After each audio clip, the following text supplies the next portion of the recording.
Next definition देखते हैं critical point की।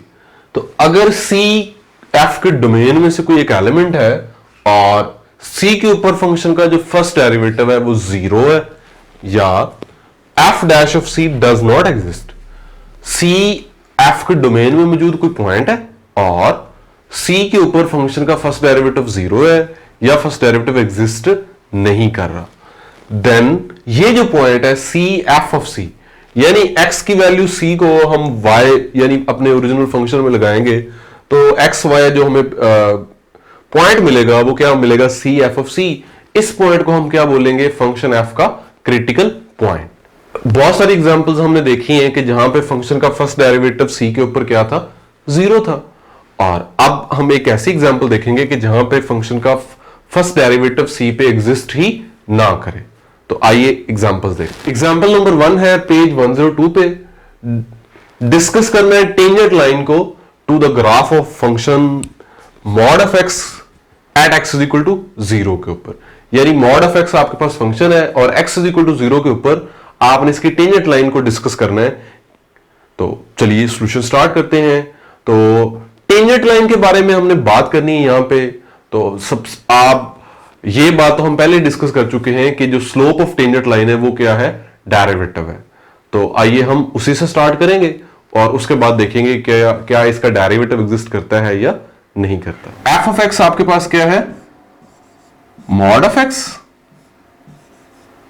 और हमने देखा हुआ है कि जो फंक्शन का फर्स्ट डेरिवेटिव है at x,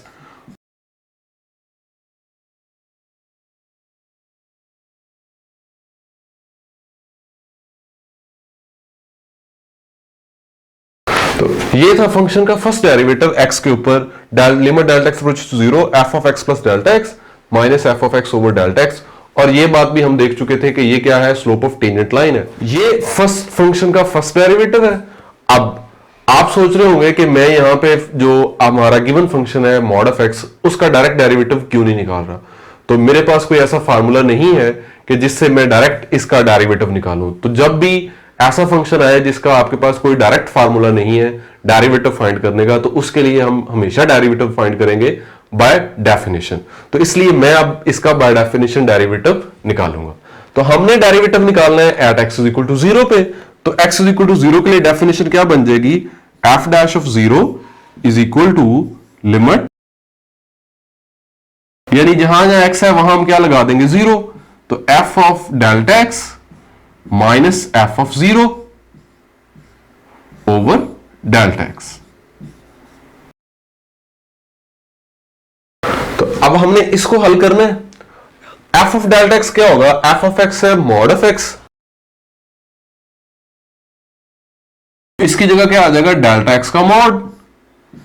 F of x है आपके पास मॉड ऑफ एक्स, तो एफ ऑफ डेल्टा एक्स निकालना है। तो जहां जहां एक्स है वहां हम क्या लगाएंगे, डेल्टा एक्स ओरिजिनल फंक्शन में, तो डेल्टा एक्स का मॉड आ जाएगा माइनस एफ ऑफ 0 क्या होगा, ये एफ ऑफ एक्स क्या है, मॉड ऑफ एक्स, और एफ ऑफ 0 का क्या मतलब है कि आपने एक्स की जगह क्या लगाना है, 0, और 0 का मॉड क्या होता है, 0। तो 0 और नीचे क्या आ गया, डेल्टा एक्स। तो यानी ये हमारे पास बच गया limit delta x approaches to 0, delta X का मॉड ओवर डेल्टा एक्स। तो अब हमने इस लिमिट को एवेल्यूट करना है, यानी इस लिमिट को हल करना है। अब अगर हम डायरेक्ट देखें तो डेल्टा एक्स किसको अप्रोच कर रहा है, 0 को। मैं डेल्टा एक्स की जगह 0 लगाता हूं तो ऊपर क्या आ जाएगा, 0 का मॉड, वो 0 है, नीचे भी क्या आ जाएगा, 0। तो 0 पर 0 आ गया तो मैं डायरेक्ट तो हल ही नहीं कर सकता। अब और मैं क्या करूंगा, मैं ये कर सकता हूं कि अगर ऊपर वाला मॉड खत्म हो जाएगा डेल्टा एक्स का, तो क्या होगा, डेल्टा एक्स और डेल्टा एक्स कैंसिल हो जाएंगे। अब डेल्टा एक्स का मॉड कैसे खत्म हो, तो किसी भी नंबर का जो मॉड है वो कैसे डिफाइन होता है, किसी भी नंबर x का मॉड किसके बराबर होता है, x के बराबर होता है। यानी मॉड ऑफ x का जवाब x ही आता है अगर ये x 0 या 0 से बड़ा हो, और मॉड ऑफ x का जवाब क्या आ जाता है, माइनस x, अगर x 0 से छोटा हो।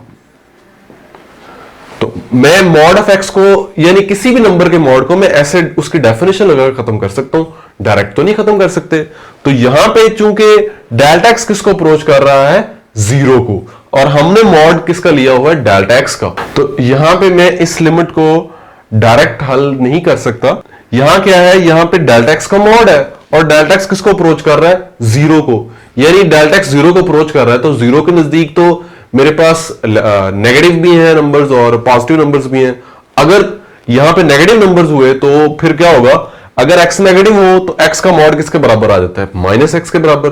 और अगर x पॉजिटिव हो तो फिर मॉड ऑफ x किसके बराबर आ जाता है, x के। या अगर x जीरो हो तब भी मॉड ऑफ x किसके बराबर आ जाता है, x के। तो यहां पे डेल्टा x चूंकि जीरो को अप्रोच कर रहा है तो मेरे पास दोनों तरह की पॉसिबिलिटीज है कि हो सकता है जी डेल्टा x किसी नेगेटिव नंबर को अप्रोच कर रहा हो जो जीरो के नजदीक पड़े हुए हैं। क्योंकि डेल्टा x जीरो को अप्रोच कर रहा है इसका मतलब है डेल्टा x जीरो के करीब करीब है। अब करीब किस साइड से है, नेगेटिव साइड से, पॉजिटिव साइड से। तो हमारे पास दोनों तरह की पॉसिबिलिटीज है यहां पे। इसलिए हम क्या करेंगे, हम इसकी लेफ्ट लिमिट अलग से हल करेंगे और राइट लिमिट को भी अलग से हल करेंगे। लेफ्ट लिमिट की बात करते हैं। अब लेफ्ट लिमिट क्या होगी कि limit delta x approaches to zero from left side, और यहां क्या आ जाएगा, डेल्टा एक्स का मॉड ओवर डेल्टा एक्स। तो ये क्या आएगा, ये डेल्टा एक्स का मॉड है। अब हमें यहां पे श्योरिटी हो गई है, इसका क्या मतलब है, डेल्टा एक्स जीरो को अप्रोच कर रहा है फ्रॉम लेफ्ट साइड, यानी डेल्टा एक्स जो है वो कोई नेगेटिव नंबर है जो जीरो के इंतहाई करीब पड़ा हुआ है। तो चूंकि ये नेगेटिव नंबर है तो नेगेटिव नंबर का मॉड क्या है, अगर x एक नेगेटिव नंबर हो तो उसका मॉड क्या होता है, माइनस एक्स के बराबर। तो डेल्टा एक्स नेगेटिव है तो इसका मॉड क्या होगा, फिर माइनस डेल्टा एक्स के बराबर। और नीचे क्या है, डेल्टा एक्स। तो क्या होगा, ये दोनों कैंसिल हो जाएंगे और यहां से हमारे पास क्या बच जाएगा, माइनस का 1। तो लेफ्ट हैंड लिमिट का जवाब आ गया -1। अब राइट लिमिट की बात करते हैं। तो delta x approaches to zero from the right side.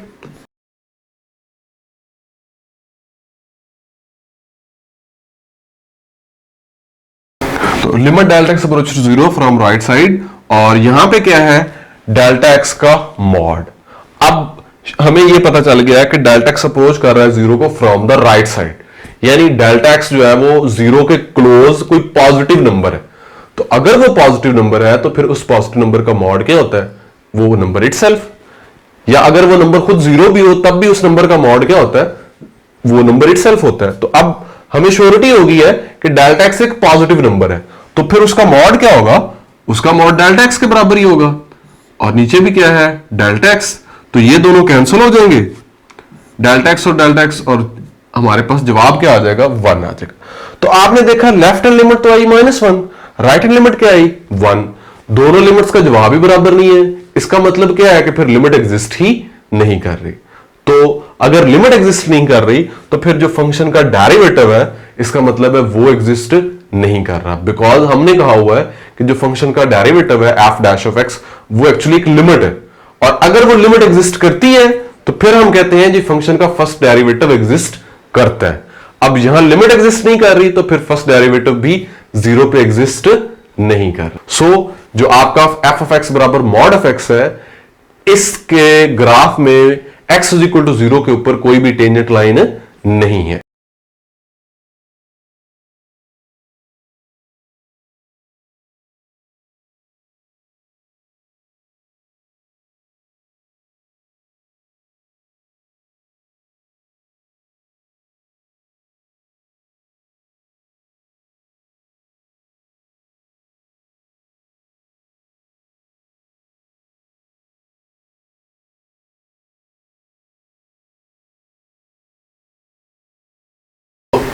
इस डिस्कशन से हमने क्या देखा कि चूंकि लिमिट एग्जिस्ट नहीं कर रही तो फिर फंक्शन का फर्स्ट डेरिवेटिव एग्जिस्ट नहीं कर रहा जीरो पे, और फर्स्ट डेरिवेटिव एग्जिस्ट नहीं कर रहा तो इसका क्या मतलब है कि slope of tangent line he exist नहीं कर रही। तो इससे हम क्या कह सकते हैं कि टेंजेंट लाइन ही एक्चुअली एग्जिस्ट नहीं कर रही।